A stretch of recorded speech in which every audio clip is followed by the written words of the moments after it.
इस यात्रा का लक्ष्य जो बीजेपी और आरएसएस हिंदुस्तान में नफरत और हिंसा फैला रही है, उसके खिलाफ खड़े होने का है। कन्याकुमारी से कश्मीर तक ये यात्रा चलेगी। जैसे अभी देखो, बारिश आ रही है, बारिश ने इस यात्रा को नहीं रोका। गर्मी, तूफान, ठंड इस यात्रा को नहीं रोकने वाली। नमस्कार, मैं हूं अंशिता। याद कीजिए राहुल गांधी की वो तस्वीर जब भारत जोड़ो यात्रा के दौरान भारी बारिश में भी वो भाषण देते रहे थे। इस तस्वीर ने जनता के दिल को छू लिया था। हर तरफ राहुल के ही चर्चे थे। ये तस्वीर आपकी आंखों के सामने से भी जरूर गुजरी होगी। तब भाजपा राहुल गांधी की भारत जोड़ो यात्रा का मजाक उड़ा रही थी, लेकिन आज उसे अफसोस हो रहा होगा कि उसने राहुल गांधी के साहस और समर्पण की खिल्ली क्यों उड़ाई थी। वो तस्वीर कर्नाटक की ही तस्वीर थी। बारिश में राहुल का यूं बिना रुके भाषण देना कांग्रेस और उसके चाहने वालों के लिए उम्मीद की किरण बन गया था कि अब शायद कुछ बदल सकता है। वो उम्मीद 13 मई को सच साबित हुई। वो तस्वीर कर्नाटक के मैसूर से ही आई थी। हम हिंदुस्तान को छोड़ेंगे और बेरोजगारी का और अब कर्नाटक के नतीजे आते ही वो तस्वीर भी राजनीति के आसमान में टांग दी गई है। भारतीय जनता पार्टी कांग्रेस की भारत जोड़ो यात्रा का मजाक उड़ाती रह गई और कांग्रेस बाजी मार ले गई।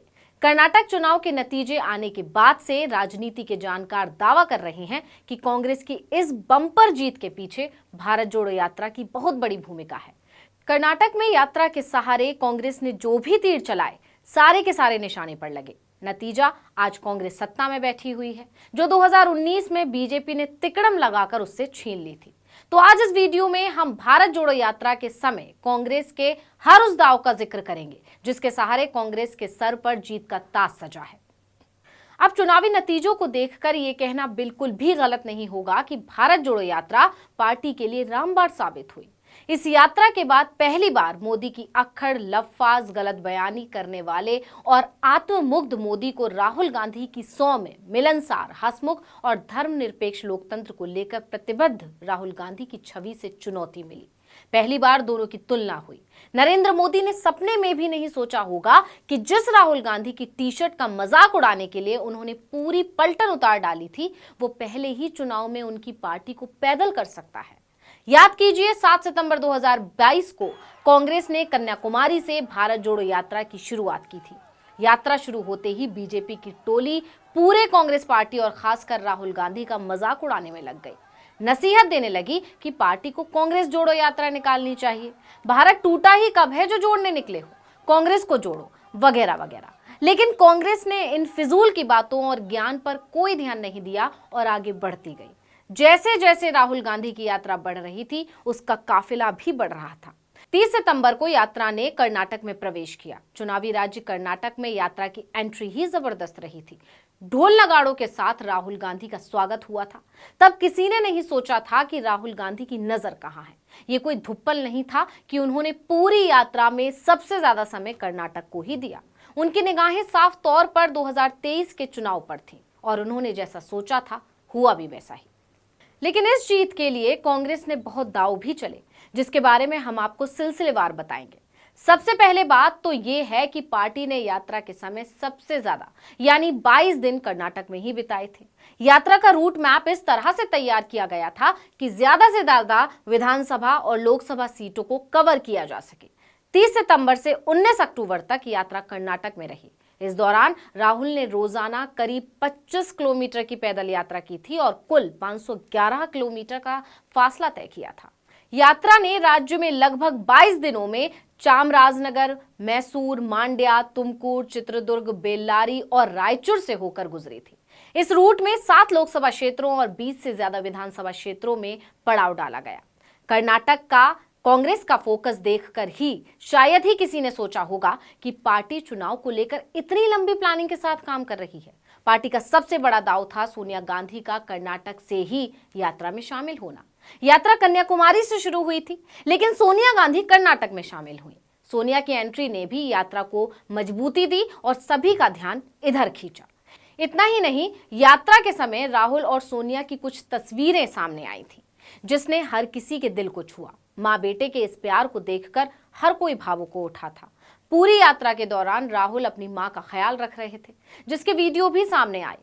लेकिन सबसे ज्यादा जिस तस्वीर की चर्चा हुई थी वो थी राहुल की सोनिया गांधी के जूतों का फीता बांधने वाली वो तस्वीर। इस तस्वीर ने जनता का दिल जीता और कांग्रेस को उसका फायदा मिला। इसके अलावा 2 अक्टूबर को गांधी जयंती के मौके पर राहुल कर्नाटक के बदनावलु गांव में भी पहुंचे और लगभग 3 दशकों से बंद पड़ी एक सड़क को फिर से खुलवाया। बता दें कि 1993 में गांव में दलितों और लिंगायतों के बीच जाति आधारित हिंसा के कारण इस सड़क को बंद कर दिया गया था। इसका वीडियो भी पार्टी ने साझा किया था। इसमें राहुल गांधी को भारत जोड़ो रोड नाम की एक सड़क खोलते हुए देखा जा सकता है। बदनावल्लू के स्कूल की एक दीवार को भी रंगों से रंगा गया था। गांधी और कुछ स्कूली बच्चों ने स्कूल की एक दीवार पर अपने हाथों की छाप भी लगाई थी। सड़क पर लगे टाइल्स को भी रंगा गया था। इस तरह से राहुल को लिंगायत और दलित दोनों ही समुदायों का भरोसा हासिल हुआ।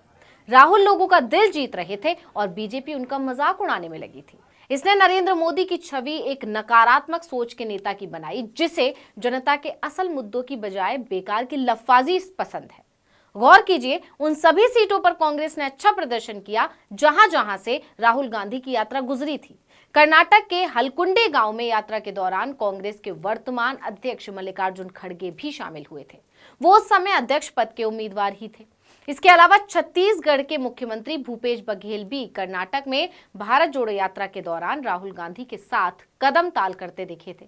यात्रा के दौरान कांग्रेस के वरिष्ठ नेता और पूर्व सीएम सिद्धारमैया राहुल गांधी का हाथ पकड़कर दौड़ लगाते दिखे थे। डीके शिव कुमार भी झंडा लेकर दौड़ते नजर आए थे। इस यात्रा ने पार्टी में जान फूंकने का काम किया। इन सब के अलावा एक और महत्वपूर्ण दांव जो कर्नाटक चुनाव को ध्यान में रखकर चला गया था, वो था भारत जोड़ो यात्रा के बीच में कांग्रेस के अध्यक्ष पद का चुनाव। उसमें कर्नाटक के कांग्रेस नेता मल्लिकार्जुन खड़गे का उम्मीदवार होना। यात्रा के दौरान ही चुनाव हुए और पार्टी ने अपने दलित नेता मल्लिकार्जुन खड़गे को अपना अध्यक्ष चुना। इसमें से कुछ भी तुक्के में नहीं था और इन सब का नतीजा सबके सामने आया 13 मई को, जब कर्नाटक की जनता ने नरेंद्र मोदी की तमाम लफाजियों के बावजूद बीजेपी को उखाड़ फेंका और कांग्रेस ने सत्ता में बम्पर वापसी की। यानी बीजेपी जिस भारत जोड़ो यात्रा का मजाक उड़ाने को अपनी काबिलियत समझ रही थी, उसी ने उसकी रंगत पोंछ डाली है। इस वीडियो में इतना ही। आपसे अनुरोध है कि यूट्यूब पर हमारे चैनल आर्टिकल 19 इंडिया को सब्सक्राइब कीजिए, फेसबुक पर लाइक कीजिए और कमेंट करके बताइए आपको हमारा ये वीडियो कैसा लगा। आने वाले दिनों में हम और किन मुद्दों पर वीडियो बनाएं, ये भी जरूर बताइएगा। ट्विटर हैंडल है article19_India, इसको भी फॉलो कर लीजिए। नमस्कार।